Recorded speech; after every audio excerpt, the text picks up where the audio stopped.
Thank you for participating in this on-demand learning session sponsored by Student Affairs Planning, Assessment, and Research. We hope it gives you more insight into assessment in student affairs. This session is a brief overview about using focus groups as a data collection method. This session will cover three main areas about focus groups. First, we'll look at what they are, then move on to the uses of focus groups and the appropriate times to use and not use focus groups. Refer to our other on-demand videos for information about specific stages of planning and implementing a focus group. Focus groups include a set of people who share their opinions and perceptions about an issue, service, etc. The participants have information about a particular issue, so they're rarely chosen at random. During the focus group, a skilled facilitator guides the discussion about the issue in a non-judgmental environment. The facilitator does not need to be an expert in the topic, but they should have the ability to interact with others in a small group setting. What are the key attributes to a focus group? They usually have about 5 to 8 participants. You want the size of the group to be large enough to have an interactive discussion where everyone can participate, but not so large that participants get lost in the crowd. Participants have the opportunity to build upon other participants' ideas and provide a diversity of perspectives and opinions. As with all assessment and research endeavors, it's important to have a clear question or topic you want to address. This helps you determine that a focus group is the correct method for data collection and that the specific questions you ask participants will address your topic. The people who participate have certain characteristics that represent your topic of interest. This might be students who have participated in a particular program, activity, or service, staff who've worked at the institution for a particular period of time, or first-generation college students who have successfully transitioned to the institution. The focus groups provide qualitative data. The data is usually in words that respond to open-ended questions. Participants can engage in conversation and add to each other's comments. Consensus is not the goal of a focus group, so participants can be influenced by comments and also provide opposing opinions. Focus groups are not just random conversations. They are really a focused discussion, usually using predetermined questions and sequence. Focus groups can be structured, meaning that there is a standard set of questions that the facilitator does not veer too far from. Focus groups can be semi-structured, which provides a general set of questions with some freedom to follow an interesting path that was not the central topic. Focus groups can also be unstructured with very little constraints, but if you're new to focus groups, this might be more challenging.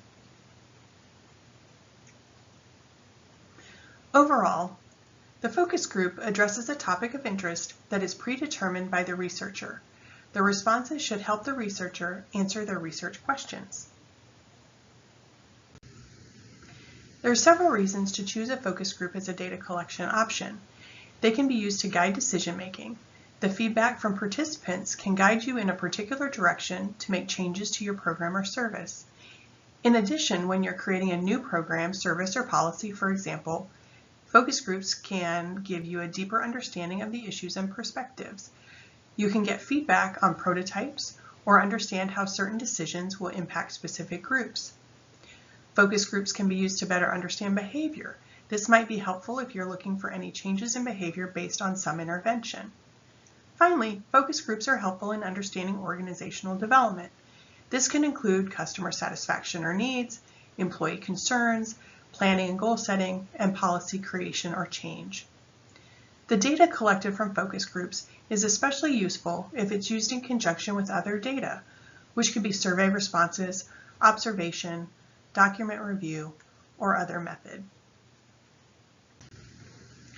Focus groups are appropriate in some circumstances. For example, when you want a wide range of opinions, experiences, and behaviors represented in your assessment. In addition, from a practical standpoint, a focus group is good when you have access to a sample of people who can give you the information you need. Because a focus group is dynamic and generative, it's a great method if you're looking for a synergy of ideas. Sometimes a focus group is used to further explore results from your quantitative assessment. You can really dig into the why and how beyond the what you get from quantitative results. Because the analysis can take time, a focus group is appropriate if you have the time to implement it and then do the analysis. Finally, this is a great method if the decision makers about your program or service value qualitative data. Just like surveys, focus groups are not always the right data collection method. There are times when a focus group is not the right method. Here are a few examples of when other methods might be appropriate. If you want to generalize to a population using statistical analysis, focus groups are not the method for you because the qualitative data from a small number of participants does not lead to generalization. For participants to fully engage in the focus group, there needs to be some level of trust with the facilitator, the other participants, and the topic. If there's not a level of trust, it might be better to gather data in a different way. In addition, if you're unsure of who has the information you need, you would not want to invite a group of people who will not be able to answer your questions. That would be frustrating for everyone.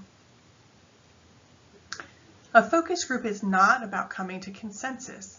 So if you need everyone to come to one agreement, there are better ways to do that than using a focus group. Because there is not anonymity in the focus group, you have to be cautious about asking about sensitive or controversial issues that could embarrass people or derail the conversation.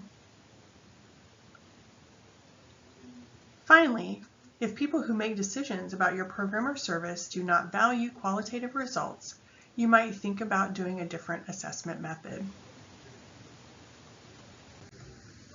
Here are the references I used for this presentation. These and other suggested resources can be found on the Student Affairs Planning Assessment and Research website. Thank you for participating in the Student Affairs Planning Assessment and Research On-Demand Learning Series. If you have any questions, please check out our website at sipar.tamu.edu, call us at 979-862-5624, or email us at sipar@tamu.edu. We would be happy to help.